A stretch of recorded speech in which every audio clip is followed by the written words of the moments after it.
पूरी दुनिया molecular biology की जब बात करती है तो पाकिस्तान में एक ऐसा इदारा जो कि पायनियर है, centre of excellence in molecular biology, उसको आज हम यूनिवर्सिटी ऑफ द पंजाब का ये इंस्टीट्यूट है एक्सप्लोर कर रहे हैं। इस वक्त मेरे साथ director centre of excellence in molecular biology professor doctor Muizur Rahman साहब मौजूद हैं। अस्सलाम वालेकुम, कैसे हैं? वालेकुम सलाम।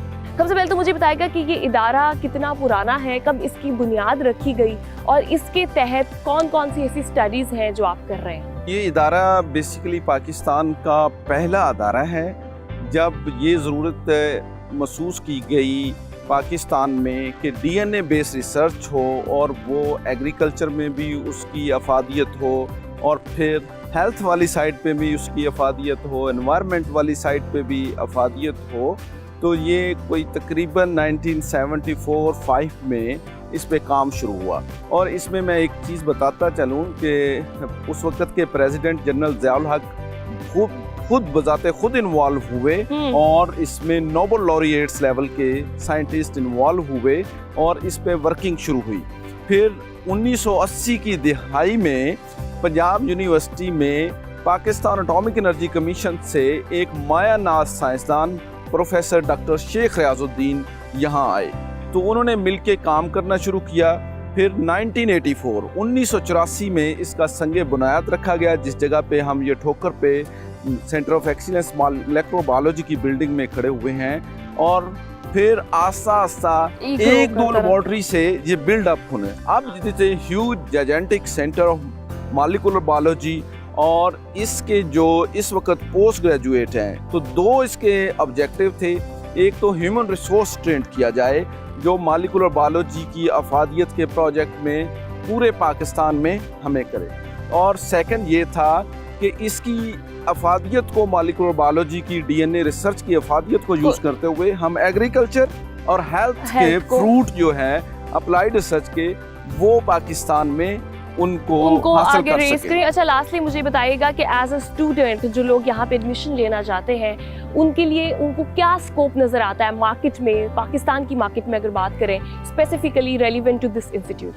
तो उनके लिए सबसे बड़ा ये स्कोप है कि जितनी भी डायग्नोस्टिक लेबोरेटरीज हैं इस वक्त पाकिस्तान में, उनको मोलेकुलर बायोलॉजिस्ट की ज़रूरत होती है। ठीक है। जितने भी एग्रीकल्चर के इंस्टीट्यूशन हैं अब नई लेवल पे जेनेटिक मॉडिफिकेशन से एग्रीकल्चर की क्रॉप्स बन रही हैं। ठीक हो गया। तो उस को मद्देनजर रखते हुए उनका स्कोप पूरे बायोलॉजिकल अदारों में और इवन जो आपकी फार्मा इंडस्ट्री है उनको भी आप ये एलाइजा टेस्ट और डायग्नोस्टिक और ये बायोसिमिलर्स हैं, जैसे इंसुलिन कैसे बनती है वो भी इस अदारे के पास टेक्नोलॉजी है। अभी हम जो पाकिस्तान की फार्मास्यूटिकल इंडस्ट्री है उसके साथ जा रहे हैं। अब पंजाब के और पाकिस्तान के जितने एग्रीकल्चर सेंटर हैं, इस अदारे का एक ख़ास जो है ना कंट्रीब्यूशन पाकिस्तान में ये है कि एक कॉटन जेनेटिक इंजीनियरिंग से बनाई हुई है हमने, उसमें हमने टॉक्सन के जीन डाले हुए हैं। जब उसको इंसेक्ट च्यू करते हैं तो वो मर जाता है, उसमें पेस्टिसाइड स्प्रे नहीं करनी पड़ती बहुत ज्यादा इंसेक्ट को कंट्रोल करने के लिए।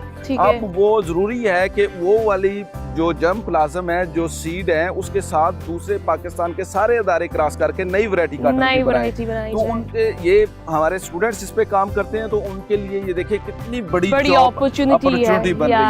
और ये जो कॉटन है जो इस सेंटर ने सीड डेवलप किया वो पूरे पाकिस्तान के अंदर 70-80% एरिया पे लग रहा है वो। नाइस।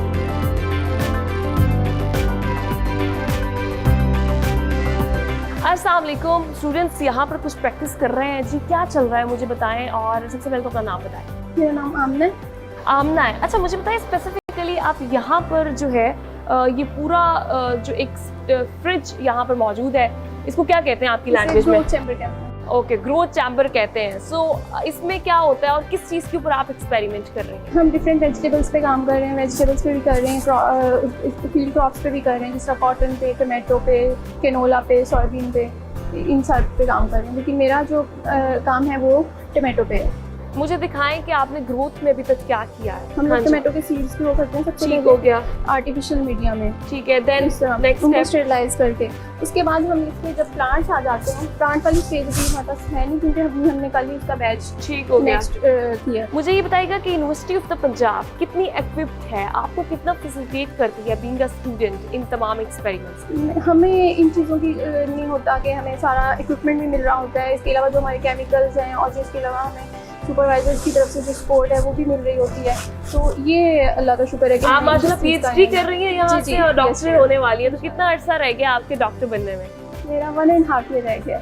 तो बिल्कुल अच्छा, मुझे आप कुछ फाइनल प्रोडक्ट भी ऑफ द रेकॉर्ड्स ये हम देख जी, रहे जी। थे। ये जो है ये कुछ so- प्लांट्स हैं जो मेरे रीजनरेशन के बाद अब ये शूट्स इनमें बन गई हैं। अब हम इनको रूटीन हम एक पूरा पौधा देखते हैं, प्लांट देखते हैं, उसको सीड से लेकर उसको किस तरह स्टेरलाइज किया जाता है, किस तरह से उसको जो है उस पर एक्सपेरिमेंट्स किए जाते हैं। जनाब ये देखें, ये इसको बोतल में रख के ये हमारे पास छोटी छोटी सी उसकी जो है वो प्रोडक्ट इस तरह से मौजूद है। और ये वो चेहरे हैं जो माशाल्लाह से पूरे पाकिस्तान में जो बेहतरीन रिसर्च सेंटर है वहाँ पे रिसर्च करते हैं और फिर पूरी दुनिया में अपना नाम बनाते हैं।